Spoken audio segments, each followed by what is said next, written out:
بإحسان إلى يوم الدين. أعوذ بالله من الشيطان الرجيم. بسم الله الرحمن الرحيم. قد أفلح المؤمنون الذين هم في صلاتهم خاشعون. حضرات گرامی، آل انڈیا مسلم پرسنل لا بورڈ ہندوستانی معاشرے کی اصلاح کے لیے ہر جمعے کو اس بات کا اہتمام کرتا ہے کہ پورے ملک کے مساجد کو، ائمہ کو اور دیگر شخصیات کو ایک خطاب تجویز کر کے بھیجے تاکہ پورے ملک میں ایک ہی موضوع پہ خطاب ہو اور اس سے معاشرے میں بیداری آئے، مسلم نوجوانوں کی تربیت ہو اور ان کے اندر ان کی اصلاح ہو، وہ دین پر عمل کے خواہش مند ہوں، آمادہ ہوں،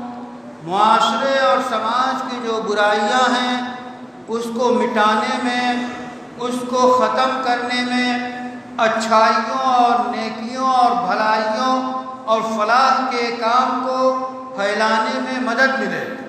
اس مقصد سے آل انڈیا مسلم پرسنل لا بورڈ ہر جمعے کو خطاب تمام ائمہ مساجد کے نام جاری کرتا ہے۔ تحریری شکل میں ہوتا ہے وہ خطاب، مسجد کے امام اور نمایاں افراد اس سے فائدہ اٹھاتے ہیں اور اسی روشنی میں خطاب کرتے ہیں۔ بعض مقامات پہ پرنٹ آؤٹ کر کے اسی کو پڑھ کے سنا دیتے ہیں جو لوگ خطاب پہ قادر نہیں ہوتے۔ تو یہ نظام ایسا مربوط نظام ہے، مفید نظام ہے، نافع نظام ہے۔ اس نظام سے فائدہ اٹھانا چاہیے اور معاشرے میں اس خطاب کو عام کرنا چاہیے۔ آپ بھی مسلم پرسنل لا بورڈ کے ویب سائٹ اور اس کے مختلف نمبروں سے اس خطبے کو اپنے پاس موبائل پہ اس کا PDF پڑھ سکتے ہیں، پرنٹ آؤٹ کر کے پڑھ سکتے ہیں، اس سے فائدہ اٹھا سکتے ہیں۔ اس جمعے کے لیے جس خطاب اور جو عنوان ہے وہ سورہ المؤمنون کی ابتدائی آیات ہیں جو 18ویں پارے جس سے آغاز ہو 18ویں پارے میں ہے قد افلح المؤمنون۔ یہ چند آیات میں انسانیت کی کامیابی کی بنیادوں کو بیان کیا گیا ہے کہ انسان فلاح یاب کیسے ہو سکتا ہے، کامیاب کیسے ہو سکتا ہے۔ انسان کی کامیابی کے لیے اولی بنیادی اساسی شرط جو ہے وہ ایمان۔ ایمان کے بغیر کوئی انسان اس دنیا میں بھی کامیاب نہیں ہو سکتا اور آخرت میں تو اس کی ناکامی یقینی ہے۔ اس لیے سب سے پہلی بنیاد ایمان ہے۔ آپ ایمان کو جانتے ہیں، بچپن سے آپ اور ہم ایمان کی تفسیر مکتب سے لے کے گھر کی گود سے لے کے آج تک ایمان مجمل، ایمان مفصل پڑھتے ہیں۔ ہم اللہ پہ ایمان لائے، اللہ کی ذات پہ ایمان لائے، اللہ کی صفات پہ ایمان لائے، اللہ کے تمام ناموں پہ ایمان لائے اور اللہ کے تمام احکام ہم نے قبول کیے۔ اللہ پہ ایمان لائے، اللہ کے رسولوں پہ ایمان لائے، فرشتوں پہ ایمان لائے اور اللہ کی کتابوں پہ ایمان لائے، تقدیر پہ ایمان لائے، وہ اچھی ہو یا بری، اور دوبارہ زندہ کیے جانے پہ ایمان لائے۔ یہ ایمانیات ہیں کہ اس کے بغیر کوئی شخص مومن نہیں ہو سکتا، کامیاب نہیں ہو سکتا۔ اس ایمان کے اندر پختگی چاہیے۔ لا الہ الا اللہ محمد الرسول اللہ پڑھنے کے بعد انسان مومن بنتا ہے۔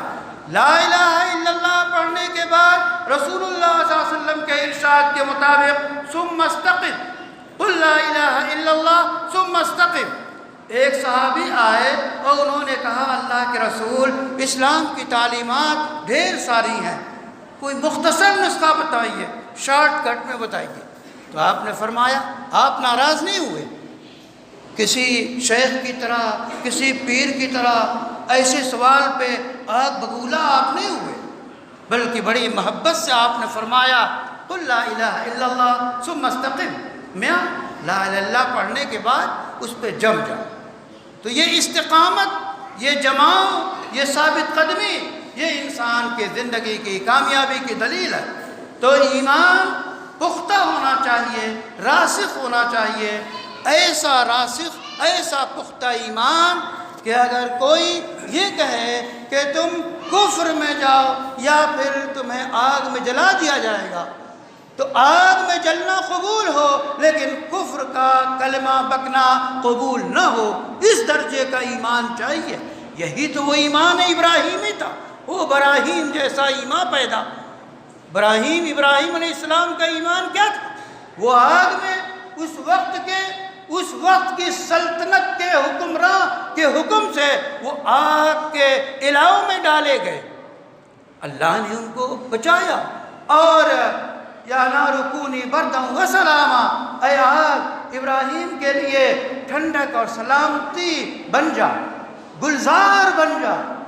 تو یہ آج بھی جو ابراہیم جیسا ایمان پیدا ہو تو جو مصائب آپ دیکھتے ہیں، جو ہمارے وہ نوجوان جن کے اوپر کبھی ایسا ہوتا ہے کہ بہت سے الزامات عائد کر کے ان کو کال کوٹری میں ڈال دیا جاتا ہے، انہیں ستایا جاتا ہے، انہیں سزائیں دی جاتی ہیں، ہم ان سے کہیں گے، ہم خود اس بات کی ہمیں تلقین کرنی چاہیے کہ وہ ایمان پہ جمے رہیں، وہ ثابت قدم رہیں، ان کی یہ مصیبت ایک دن رنگ لائے گی اور ان کی عاقبت کبھی برباد نہیں ہوگی۔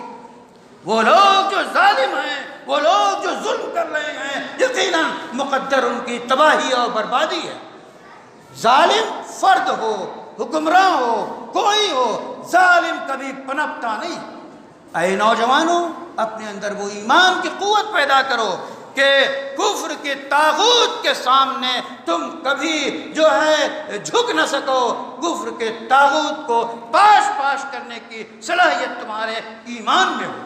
وہ قوت پیدا کیجیے، برائیوں کو مٹانے کی قوت پیدا کیجیے، معاشرے کو سدھارنے کی قوت پیدا کیجیے، معاشرے سے برائیوں کو مٹانے، اور جتنے جراثیم اور جتنے ناسور ہیں معاشرے میں، رشوت ہے، کالا بازاری ہے، بدعنوانی ہے، بد کرداری ہے، لوٹ کھسوٹ ہے، ایک دوسرے پہ ظلم ہے، یہ ساری چیزیں ہر دنیا کے انسان کے لیے جو شریف انسان ہے وہ انسانیت کے خلاف ہے۔ ان چیزوں کو کھرچ کے پھینکنے کی کوشش کیجیے، دستور کے مطابق، آئین کے مطابق آپ ان برائیوں کو اپنے شہر سے، اپنے ملک سے، اپنے دل و دماغ سے مٹانے کی کوشش کیجیے، تب صالح معاشرہ، اچھی سوسائٹی، بہترین ملک، ترقی یافتہ ملک، تب آتے ہیں اچھے دن۔ عدل، انصاف، برابری، مساوات، دلداری، ایک دوسرے کی رعایت، ہر کی ترقی کے امکانات پیدا کرنا، یہ ہے اچھے دن کے امکانات۔ اس لیے ہمیشہ اچھا ایمان، پختہ ایمان پیدا کیجیے۔ تو سب سے پہلی فلاح کسے کہتے ہیں؟ فلاح کہتے ہیں دنیا اور آخرت میں ہر اچھی چیز مل جانا، اس کا نام ہے فلاح۔ یہ فلاح صرف دنیا میں نہیں مل سکتی، دنیا سے لے کے بنیاد دنیا میں، اور حقیقی فلاح آخرت میں ملے گی۔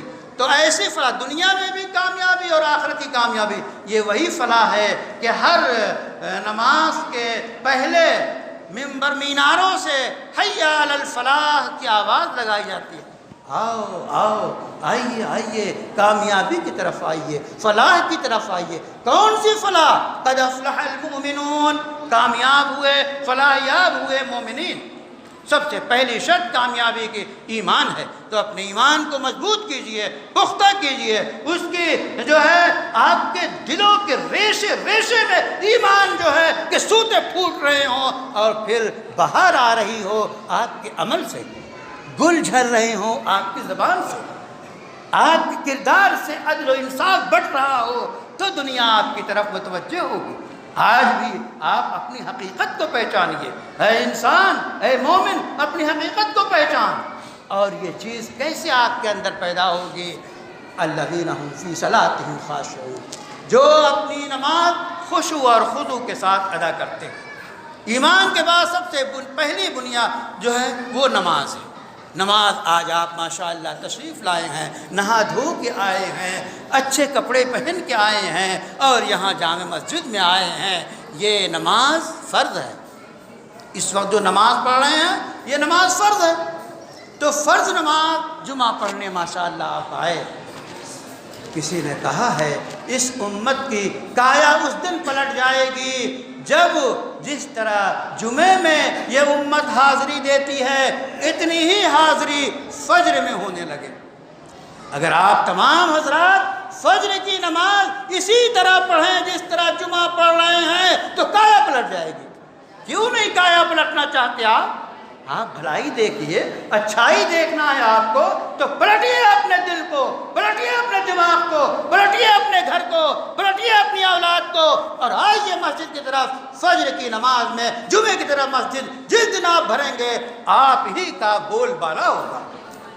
تو مومنین دوسری کامیابی کی شرط نماز ہے، جو خشوع کے ساتھ خضوع کے ساتھ جو ہے خشیت دل کی کیفیت ہے، دل میں اللہ کا ڈر ہو اور خضوع تمام اعضاء و جوارح بالکل اس کے مطابق ہوں جو شریعت نے بتایا ہے۔ رکوع میں آپ کا رکوع بالکل شریعت کے مطابق ہو اور اس کو صحیح کرنے کی ضرورت پڑتی ہے۔ آپ جو ہے ڈاکٹروں کے پاس جاتے ہیں، پیتھولوجی میں جاتے ہیں، لیب میں جاتے ہیں، ٹیسٹ کراتے ہیں، بلڈ ٹیسٹ کراتے ہیں اور اس میں کولیسٹرول بہت ساری چیزیں۔ ایسی نماز کو کبھی ٹیسٹ کرا لیا کیجیے، کسی اچھے عالم کے پاس، کسی اچھے امام کے پاس آ کر اپنی نماز کو ٹیسٹ کرائیے۔ ظاہر کو، دل تو اللہ جانتا ہے، آپ ظاہر میں رکوع آپ کا صحیح ہے کہ نہیں، قیام آپ کا صحیح ہے کہ نہیں، سجدہ آپ کا صحیح ہے کہ نہیں، انگلیاں آپ کی سجدے میں یوں تو نہیں رہتی۔ بیشتر لوگ انگلیاں یوں رکھتے ہیں سجدے میں جبکہ یوں ہونی چاہیے۔ حضرت مولانا ابرار الحق صاحب بیت العلوم کے جلسے میں بھرے مجمع میں کہتے تھے کوئی ہے جو صحیح نماز پڑھ کے دکھائے، خاص الخاص لوگوں کے علاوہ۔ اے نوجوانوں، اپنی نماز کو آپ درست کیجئے، نماز سیکھیے، صرف پڑھیے مت، سیکھ کے پڑھیے نماز کو۔ بغیر ٹریننگ کے، بغیر سیکھے نماز پڑھنا ہم نے شروع کر دیا تو بہت ساری غلطیاں رہتی ہیں۔ بہرحال نماز مکمل پڑھیے تو اس کے اثرات ظاہر ہوں گے۔ تیسری شرط، ہر لغو کام سے آپ پرہیز کیجیے۔ لغو کام جو اللہ کے ذکر سے غافل کر دے۔ آج کل جتنے گیم ہیں، جتنے ویڈیوز گیم ہیں، جتنے گیم اور اس طرح کی چیزیں ہیں وہ سب لغو میں داخل ہیں۔ وَهُمْ عَنِ اللَّغْوِ مُعْرِضُونَ، اللہ مومنین لغو سے کنارہ کش ہو جاتے ہیں۔ یہ گلیوں میں اور نکڑوں پہ بیٹھ کے موبائل میں جو مختلف گیم آپ رات گئے تک کھیلتے رہتے ہیں ٹیم کے ساتھ، کیوں اپنی جوانی کو، اپنے وقت کو کیوں برباد کرتے ہیں؟ قیمتی بنائیے، سو جائیے، آرام کیجیے، صبح کو فجر کی نماز پڑھیے۔ اس لیے اسی طرح وہ لوگ زکوٰۃ ادا کرتے ہیں، اسی طرح وہ لوگ نگاہ کی حفاظت کرتے ہیں، شرمگاہ کی حفاظت کرتے ہیں، وہ امانتیں صحیح طور پہ ادا کرتے ہیں، وہ خیانت نہیں کرتے، وہ عہد کو پورا کرتے ہیں۔ یہ چند صفات ہیں جو کامیابی کی صفات ہیں۔ قد افلح المومنون۔ اے دوستو، اے بزرگو، ہم سب کامیابی اور فلاح چاہتے ہیں۔ آئیے قرآن کی طرف رجوع کیجئے، اس سورے کو خود سے پڑھیے، ترجمہ پڑھیے اور ان تمام جو شرطیں میں نے ذکر کی ہیں اس کو غور سے پڑھ کے اپنی زندگی میں عملی شکل دیجئے۔ وآخر دعوانا ان الحمدللہ رب العالمین۔